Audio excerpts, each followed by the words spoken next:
One of the indicia that I would look for of, is this an area where I want to dig a little deeper for a problem of the middleman economy, is it's an area where it seems like technological change should have really disrupted the role of the middleman, and it hasn't. And that's a sign that there's something wrong.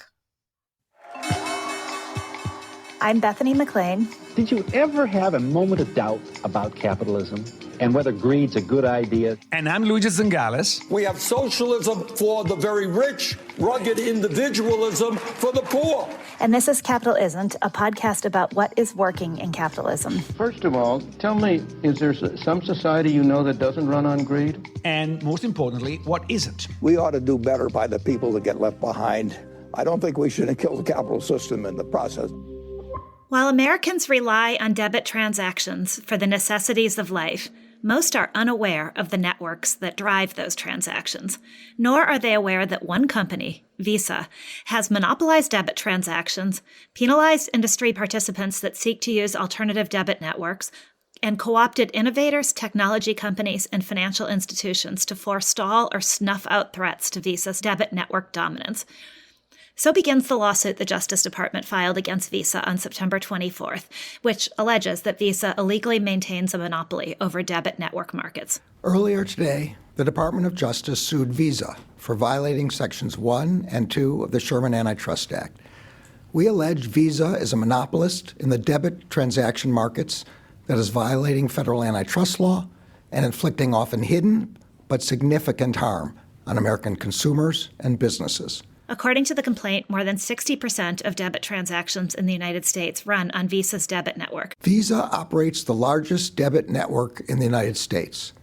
A debit network facilitates the electronic transfer of funds directly from a consumer's bank account to the merchant's bank account in a retail transaction, allowing it to charge over $7 billion in fees each year for processing those transactions. Merchants and banks pass along those costs to consumers, either by raising prices or reducing quality or service, said Attorney General Merrick B. Garland. As a result, Visa's unlawful conduct affects not just the price of one thing, but the price of nearly everything.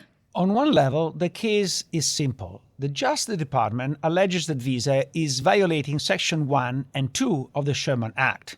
Now, for those who are not that familiar with those sections, let me try to explain. Section 1 makes illegal any contract, combination, or conspiracy that unreasonably restrain trade.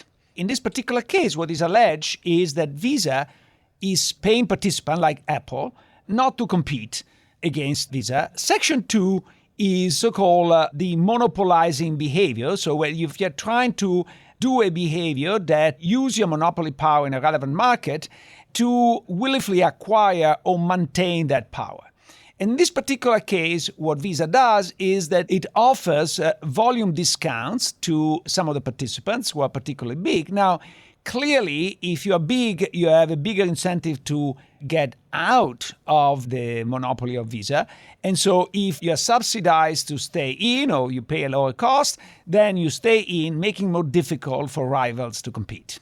But on another level, the case is really complicated, although I think, Luigi, even Section 1 and Section 2 of the Sherman Act might be complicated too.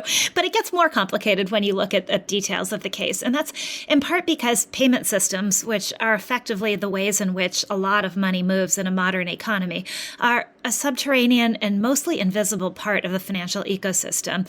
Visa, for instance, makes its money by taking a set of fees that amount to just a fraction of each debit transaction.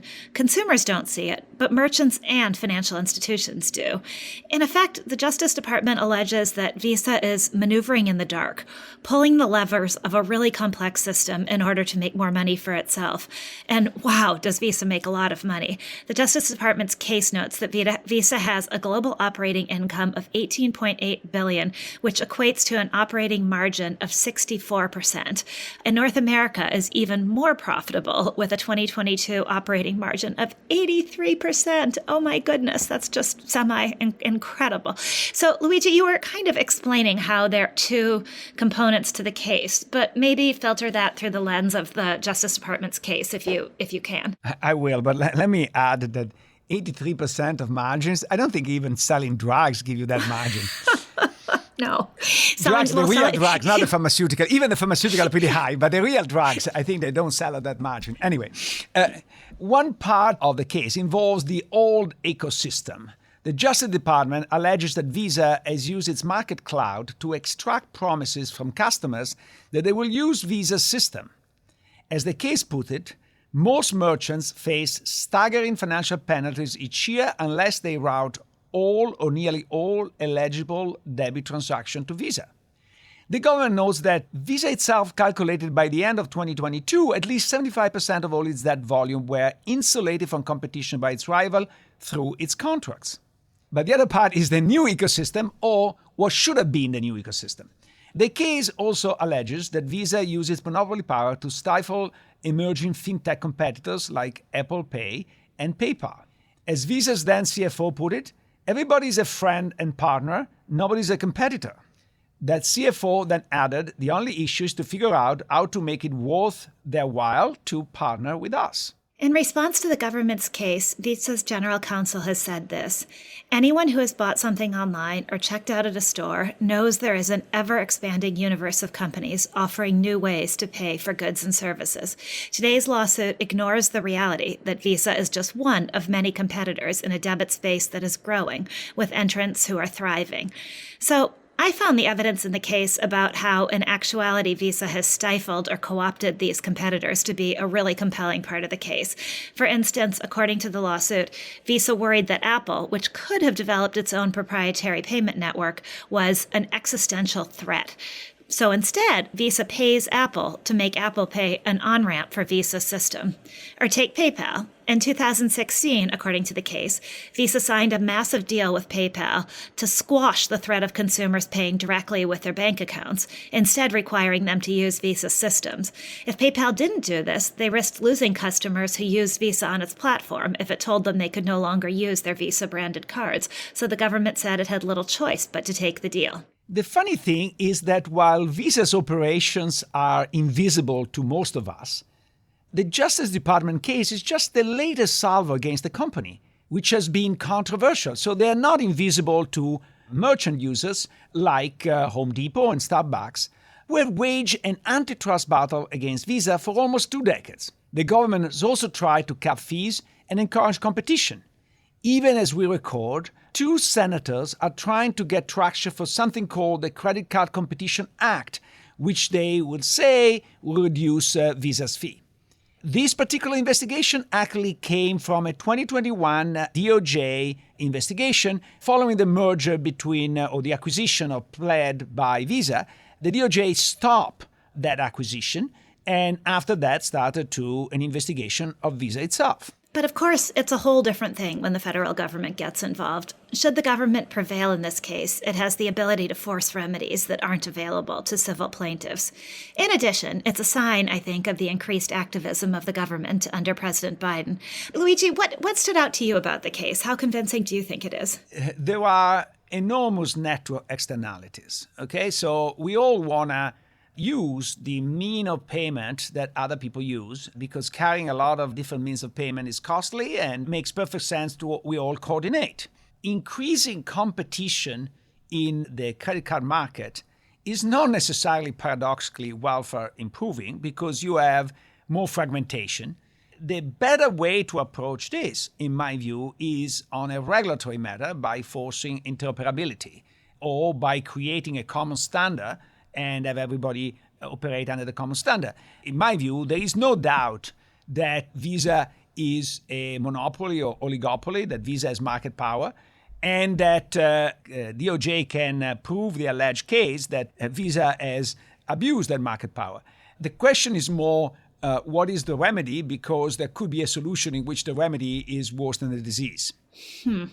That's really interesting.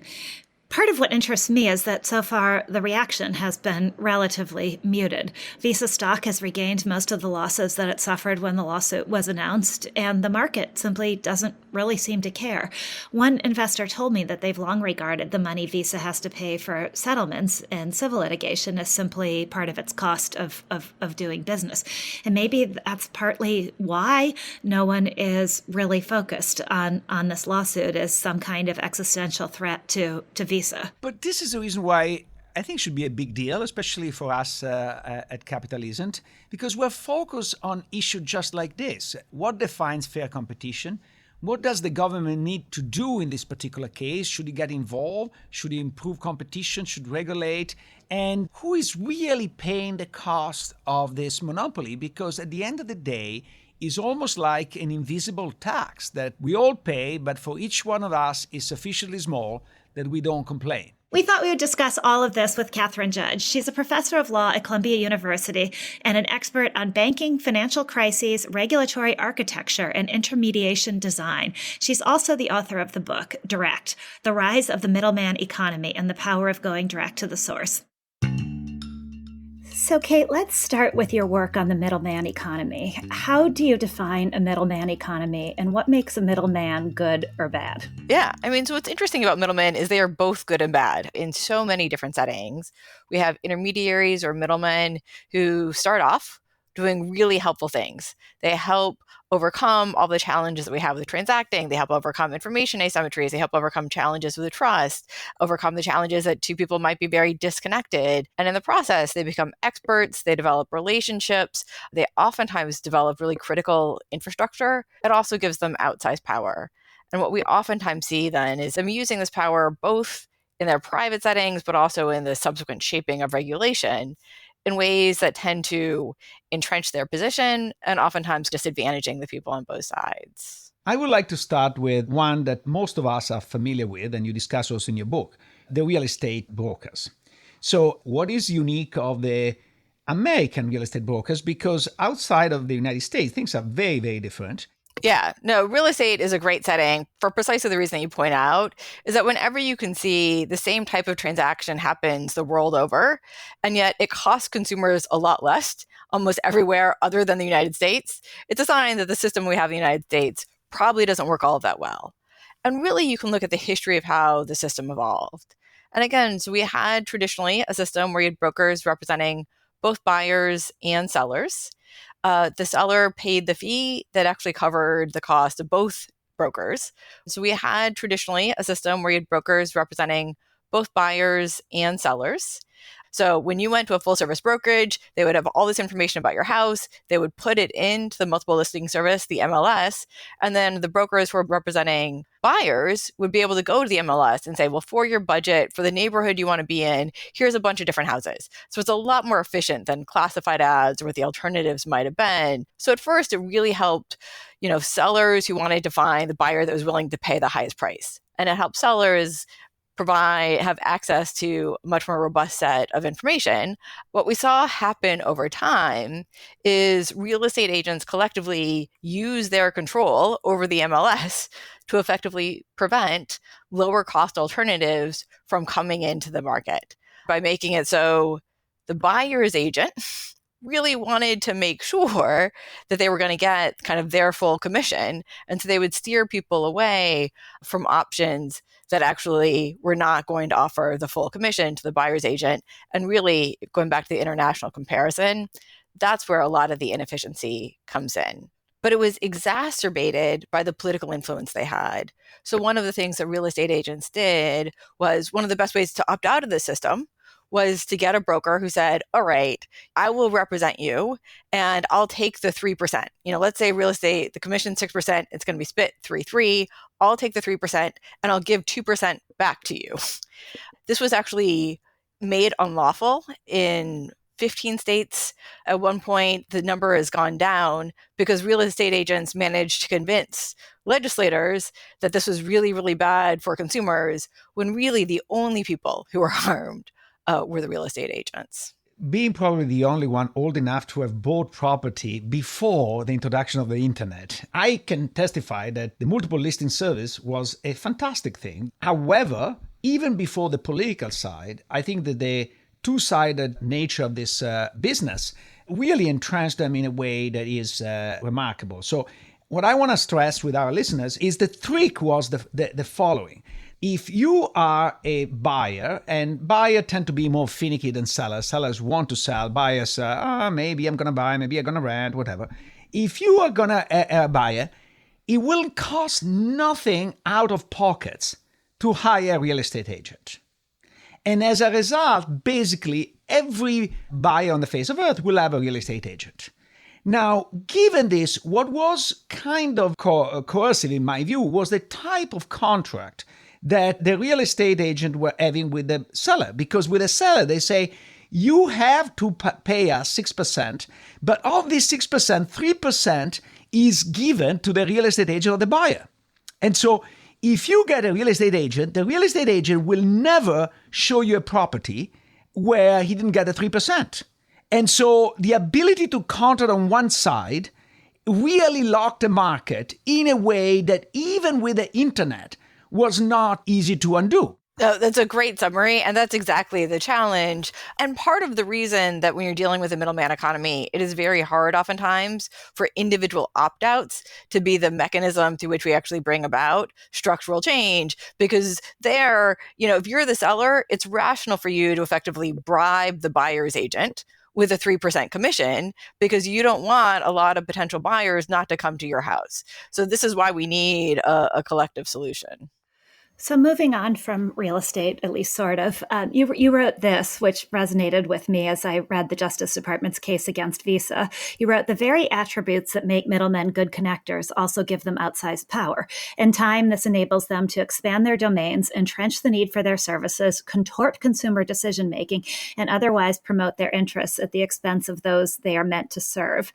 In the Justice Department lawsuit against Visa, they wrote, Visa, one of the most profitable companies in the United States, has succeeded so thoroughly in insulating itself from competition that it is now earning outsized profit margins from its role as a dominant intermediary, a digital middleman at the center of the debit transaction market. Do you think of Visa as a classic middleman? Are there ways in which it is and ways in which it isn't? In many ways, it is classic in the sense it first arose to influence because it is providing a really useful service. And it is a situation where there's clear network effects. So the more people on both sides you have signed up to your network, the easier it's going to be for buyers and sellers to connect. So it works really well for everybody. And then the challenge arises after your Visa and you have 60% of the volume. There's a whole variety of transactions where you're going to be the only network where both the buyer and seller are able to connect using your network.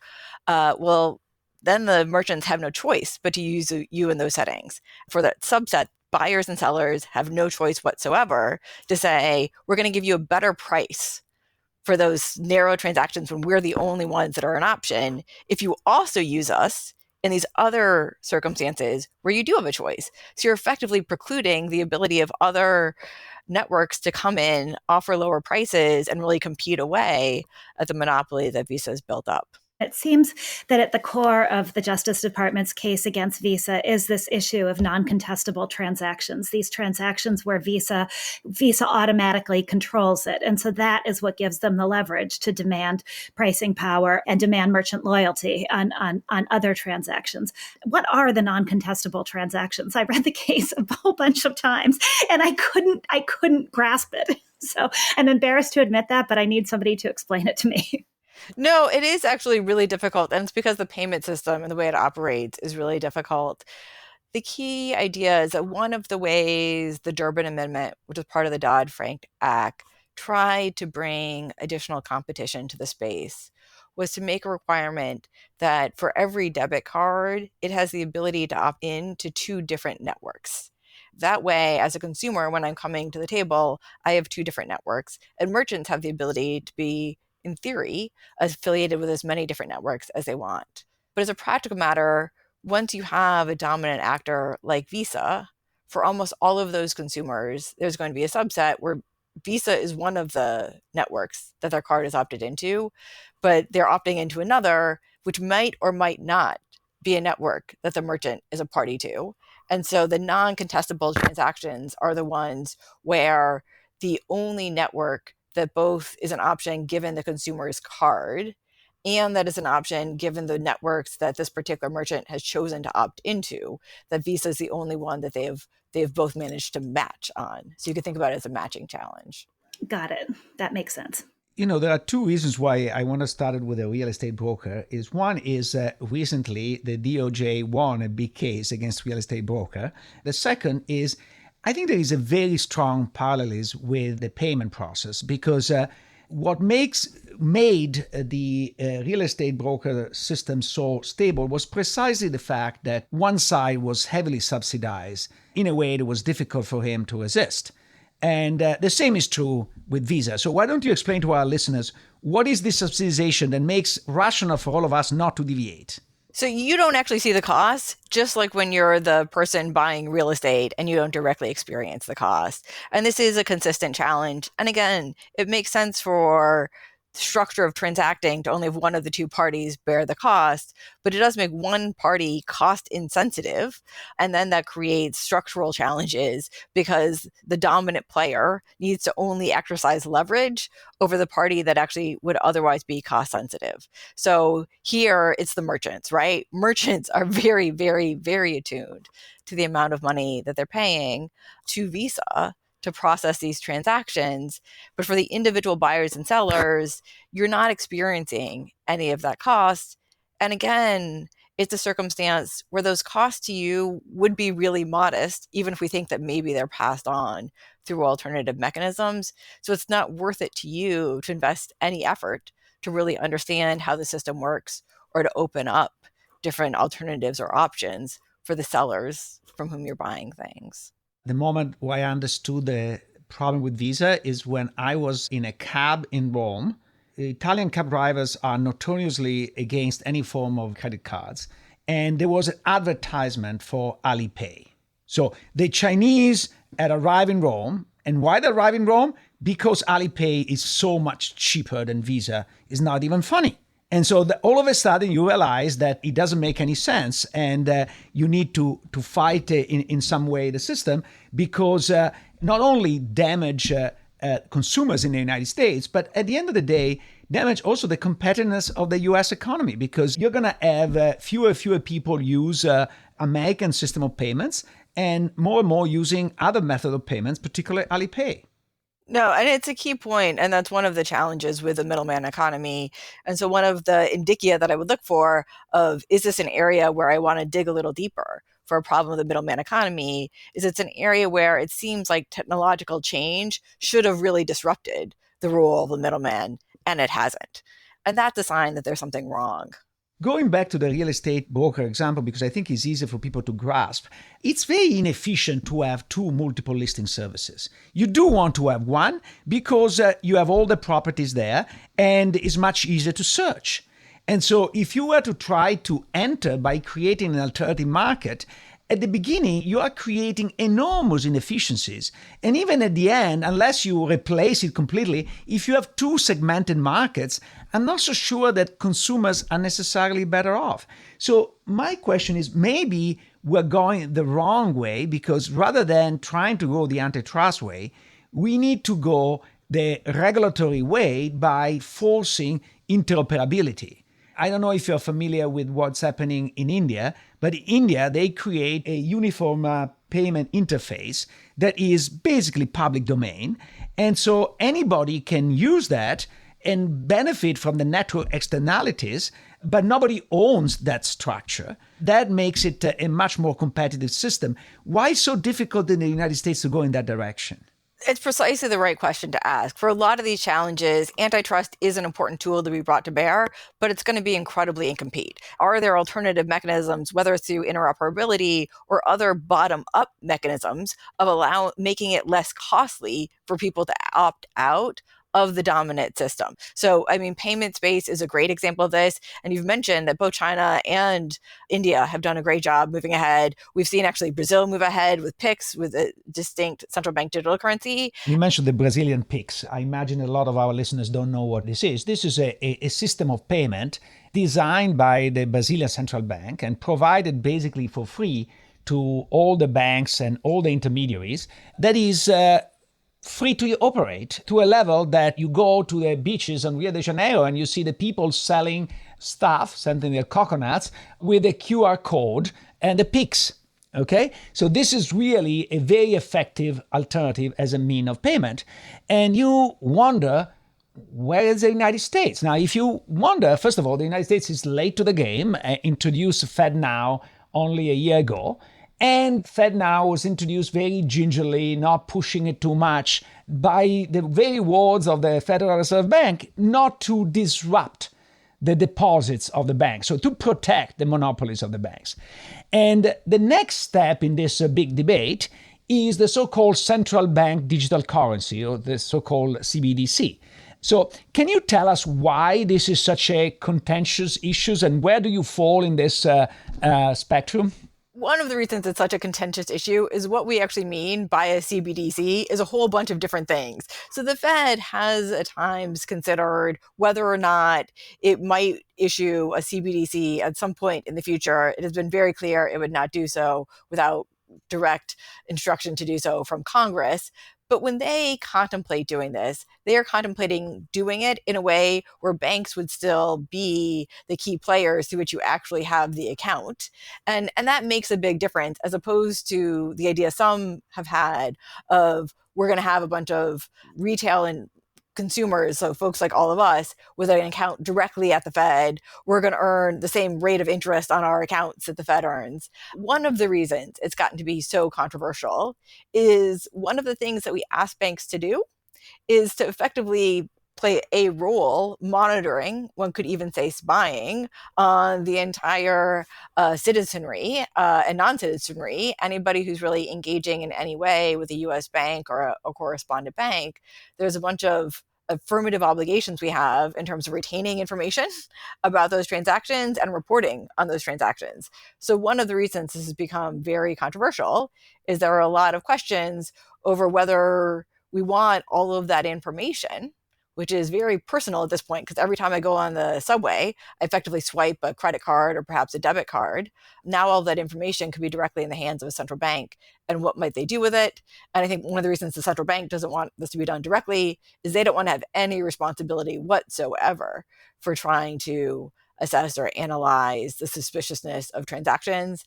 And they don't want to actually have this type of data about our behavior. I want to pause a second on what you said, because I think it's very meaningful. If I understood correctly, you said that the Fed does not want the responsibility to actually implement the rules imposed by the Fed, because all the AML things, etc., are created by Treasury, by the Fed, in order to do a perfectly legitimate and important role, which is to screen against money laundering. But the Fed was not going to be responsible to actually follow up on its own directives. Yeah, I'm happy to say that, but I think it's important to know what we're actually talking about with respect to directives and what the Fed thinks it's good at and the Fed thinks it's not good at. I mean, the Fed right now is structured to be a bank to banks. And in asking it to instead provide perhaps direct accounts to people all over the country, you're changing dramatically the nature not only of AML, but like providing, all of the other services that we typically want from our banks. Sorry, there are two different functions. One is to provide some services, and the other is to hold and invest those deposits. And the two can be separated. What I want to stress, because I'm very frustrated by this, is that today, when I deposit my money at Citigroup, I receive 5 basis points. Citigroup turns around, deposit at the Fed, and get 4.9%. Okay? So they gain 485 basis points for just the privilege of being a bank. If this is not subsidization, I don't know what it is. Well, you should go out and find yourself another bank. I mean, I think what you were pointing out, which is really important, is one of the ways banking has long worked is that it's relied on a certain amount of, you can put it in critical or more and less critical ways. One is ignorance on the part of depositors. Another is a willingness to accept a lower rate of return on deposits in exchange for a whole variety of services, including the ability to go to an ATM, the ability to wire money, a bunch of fraud protection services, which potentially can be quite significant. One of the interesting challenges that has arisen more recently in Brazil is that faster payments have been really great. And once people realized there were fast payments that were irreversible, kidnappings, actually with the requirement that you're then kind of passing money on along really quickly, became more of a challenge. And so there are reasons that we actually have frictions in the payment system, and there are reasons that we have some of these safety mechanisms built in. But you're certainly right. The structure of the banking system does mean that during periods of relatively high interest in particular, what you're going to get on those accounts is not going to match what Citibank is getting in terms of interest on reserves that it has sitting at the Fed, which is the reason I would expect you to have very little in your bank account and a lot more in your money market mutual fund account, which is getting something much closer to the current interest rate. If you were to craft an ideal payment system, if we could start from scratch, rip Visa out, and craft a payment system that worked really well for merchants and consumers, what would it look like? How would it look different than what we have today? It's a wonderful question. I mean, I think you would have to start with a core question of, do we want the payment system to be embedded in the banking system or not? Today, most credit is extended outside of the banking system, but banks continue to be a cornerstone that actually play an important role stabilizing the provision of credit during good times and bad times. And part of the reason they're able to do this is because folks like Luigi leave their money on deposit and don't earn that much. And so there's a trade that's being made in some ways with the banking system where we're allowing them to earn a little bit more on deposits, but in exchange we're asking them to play these various roles, both providing credit and, as we've discussed, kind of monitoring activity in ways that actually might be suspicious. And so I think there's the possibility of kind of revisiting that core agreement that we've reached. And more importantly, if we're going to allow banks to do it, I think, do we have affirmative service obligations to make sure that everybody has access to a bank account? So we've seen a significant decline in the unbanked and the underbanked, but it's not at zero. So one might be just create a whole new payment system. The other would be leave the banking system in place, but put more affirmative obligations on banks to actually provide bank accounts to all comers. You stated beautifully. I think you're a candidate to become the next Fed chairman or governor, because the trade-off is not between my laziness and the bank stability, because if that was the case, I would be very happy to trade off my laziness for the bank stability. The trade-off is between unsophisticated people that get screwed, to use a technical term, and the stability of the banking sector. So we have a system where the Fed, by design, defends the stability of the banking sector, de facto sort of screwing the unsophisticated depositors. From a social point of view, I find this unacceptable, but it seems that everybody at the Fed seems to be very comfortable in doing that, which I find it very strange. First of all, I don't think it's specific to the Fed or specific to the United States, which is part of what's striking. It is, I think, a core challenge, but I wouldn't say it's just about sophisticated versus unsophisticated. It is really a question of what are the values that people think that they're getting from a bank account. And that's changing over time, right? For a long time, we had community banks everywhere, and those banks played a really important role with depositors, but also really supporting growth in their communities. They did more small business lending. We know that they still do more small business lending. More of that small business lending is relationship lending, which really promotes a certain type of economic development. But we're shifting to a very different banking system that's becoming much more transactional and is more dominated by the biggest players. And there, I think we do have to scrutinize far more closely whether this is a trade-off we want to continue making, or are there ways to kind of revive a banking structure where it is more relationship-based, where there's actually community building and credit provisioning in ways that we particularly value, that we're getting out of the structural trade-off that we're making. If you're enjoying the discussions Luigi and I are having on this show, there's another University of Chicago podcast network show you should also check out. It's called Not Another Politics Podcast. Not Another Politics Podcast provides a fresh perspective on the biggest political stories. It's not told through opinions and anecdotes, but rather through rigorous scholarship, massive data sets, and a deep knowledge of theory.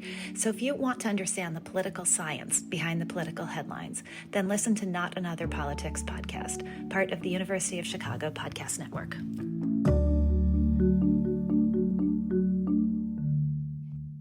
Luigi, I thought one of the things you were trying to get at in the conversation with Catherine is something we talked about in our introduction, which is, for lack of a better way of putting it, the difference between a result versus a result that actually accomplishes something. And how do you think about that in this case? And did anything Catherine say make you think about this any differently? I mean, is this a case that's worth doing, even if the result is not actually beneficial to consumers or merchants or financial institutions? Is it just worth doing on the merits of Visa's monopoly alone, assuming the government's facts are right? Or is it a case that should only be brought if the remedies can actually fix something? As you know, as I get older, I become more cynical. And I think that the biggest advantage, the biggest benefits of most antitrust cases is not remedy, but is the process. Because if they get discovery, we find out a lot of juicy emails that really nail the case. And this is very important also for us economists because we always look in the dark, etc. But, when you have the emails that say, this is an existential threat, they're becoming our friend, and these are fantastic. Warning to everybody, never write anything in an email because everything that you write in an email is discoverable. And at this point, you must sort of not pass the IQ test if you write something like this. So at the very minimum, they should be convicted for sheer stupidity of writing this in an email. The second thing, which is more important, is that actually, once a company is under somewhat scrutiny of the DOJ, of the FTC, they start to behave much better. Okay, so it's a bit like, remember the elementary school teachers say, I'm watching you, and then all of a sudden the boy that is always misbehaving, all of a sudden start to behave a little bit better because he knows that the teacher is looking at him all the time. And basically an antitrust case is like this. And they are very instrumental in allowing competition per se. This is the Microsoft antitrust case. The remedy was a nothing burger. Basically, nothing was done. Very little was done, and nothing effective was done. However, because they was under this enormous pressure, Microsoft found it more difficult to monopolize the internet as they wanted, including creating Google. So if Google exists, it's thanks to the antitrust suit. What happened with Microsoft is an interesting lens to see this through because I'm actually unresolved on that aspect of the Microsoft case. It clearly changed Microsoft's behavior. And it clearly, because it changed Microsoft's behavior, it probably did open the door for companies like Google to exist. But because it changed Microsoft's behavior, it also resulted in the growth of an enormous legal bureaucracy at Microsoft and the loss of a certain degree of confidence and really a lost decade or almost a lost decade and a half for Microsoft as a company where it struggled to find its footing again after that. So is it necessarily a good thing that it changes the company's behavior? The bureaucratization of Microsoft, I'm not so sure you can attribute to the antitrust case. I think that, Maybe. It's easier to look perfect if you don't face competition. The moment you face competition, then you see all the problems. If you're saying that the antitrust case generated an enormous amount of return to lobbying and increased lobbying in Washington, etc., as our previous episode demonstrates, I think that you're absolutely right. So I would see it as a societal cost, more the increased lobbying as a result. So one of the things that Google learned is you have to start lobbying from day one. Now even startups have a lobbying department, which is kind of ironic because in the old days was not the case. So I think that I see that as a major cost. The other one, much less so. I thought the broader aspects of our conversation with her were really, really interesting too. I liked her idea that antitrust, I think it's easy to become for the person with a hammer, everything is a nail. Isn't that the old saying? Yeah. And I think it's easy if you see things through the lens of antitrust to think that the remedy for everything is an antitrust lawsuit. And I liked her idea that was just one part of the panoply of options or just one aspect of how to think about this. Did you agree with that? I agree with that 100%. What I happens to disagree with her is the solution. I think she's much more reluctant in going for a Fed-led solution to payment than I would have expected. Her explanation, her privacy explanation, didn't do it for you? No, to be honest, again, maybe because I'm cynical, or maybe because I'm Italian, or maybe because of both. But I assume that anything that a company has, the government can get tomorrow. So if Visa has some compromising details of something that I've done wrong, and President Trump wants to extract them from Visa, he's going to find a lot of ways to extract from Visa in a way that I'm not even aware. I feel better protected in terms of privacy if there is a government agency with a particular mandate and some particular rules. And maybe you give the chairmanship of that agency to the opposition party or something like this. And that I think that some government-based solution to protect my identity is much safer, in my view, that relies on profit motives. The profit motive is to sell me at the highest bidder. You know, I like that idea in a much broader way, that perhaps the leadership of every regulatory agency should be put in the hands of somebody who is in the opposite party of the one in power. I think that would be a really nice addition to the Constitution, actually. But back to that note, you know, it's funny. I have a little more skepticism of the Fed than you do, or of a Fed-led payment system, and I think part of that is at times hypocritical resistance to the idea of the government as part of our business life, and this sort of antiquated idea, or idea that was never true, that the two should be separate, when in reality they are not separate. But I remember dealing with this when I wrote about Fannie Mae years and years ago, back in 2004, and it struck me as insane that the government was as involved in the housing market as it was through its effective sponsorship of Fannie Mae and Freddie Mac, and this unofficial guarantee that existed, which was the strangest concept in the world to me at the time. But I've subsequently realized that much of our system, financial system in particular, does work in exactly the same way, whether it's the government backstop of the banking system or the Fed's involvement now in financial markets. But I still can't help this resistance to the idea of the Fed taking over the payment system. Does that make sense to you? Am I articulating this well? Actually, yes and no, because on the one hand, I'm 100% with you on Fannie and Freddie. I think that probably we are the two people in America who hate Fannie and Freddie the most. So you cannot find a bigger supporter of this idea than myself. However, remember, this is the function that can be done by the private sector. In case of payment, you have to realize that the government has been in the business of payment at least since 1913, probably even earlier than that, through the so-called cash. Right? The Fed is providing cash. The only business that even Milton Friedman wanted to be controlled by the government was the Fed. Okay? Because there was a debate between him and Hayek. Hayek believed in private money, and Milton Friedman said, no, money should belong to the government. And why? Because actually, number one, there is a gigantic net externality. Number two, there is a seigniorage involved, so that you get money out of basically providing the service for doing nothing. And this is the closest thing to a free lunch, and that belongs to the government, not belongs to the private sector. And that's the reason why I see as a threat all these stable coins, because all these stable coins are really eating up part of the seigniorage of the Fed and part of the seigniorage of the banks. And I'm coming to the seigniorage of the bank. But the idea that payment should be done by the government is not a new idea. I am a big supporter of that, even if I think the government should be out of everything else except defense. I'm exaggerating a bit, but just to say the point. Go back to your first point. You said there were two things. There was a giant externality, and then there was the seigniorage. I understand the concept of the seigniorage, but I don't understand what did you mean by the externality? Oh, there is a net externality that you want to use the same method of payment as I do, and so we naturally converge to the same platform. Okay. Now, naturally, in this situation, if there is only one, that one tends to be a monopoly.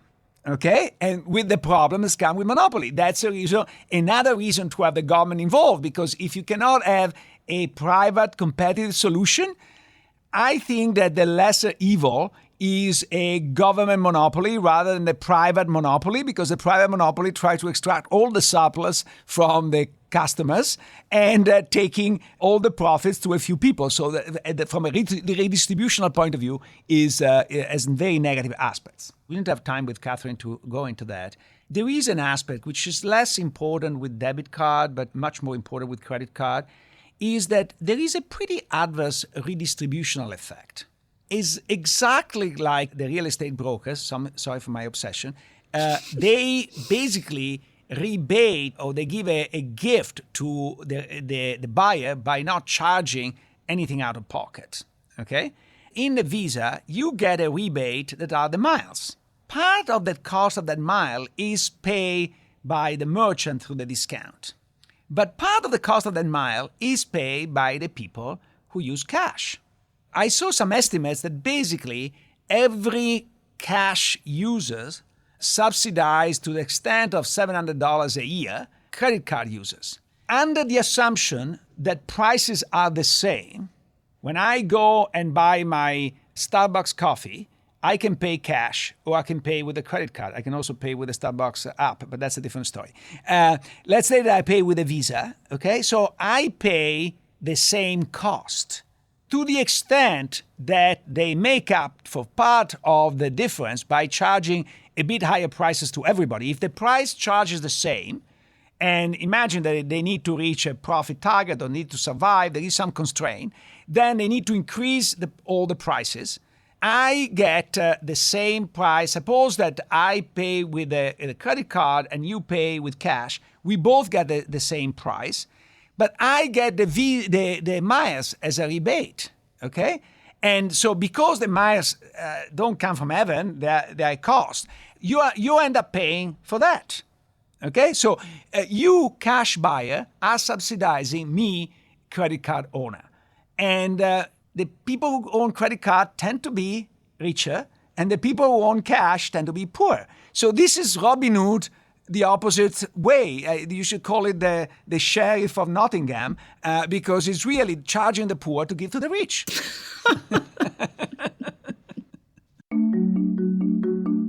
Capitalism is a podcast from the University of Chicago Podcast Network and the Stigler Center in collaboration with the Chicago Booth Review.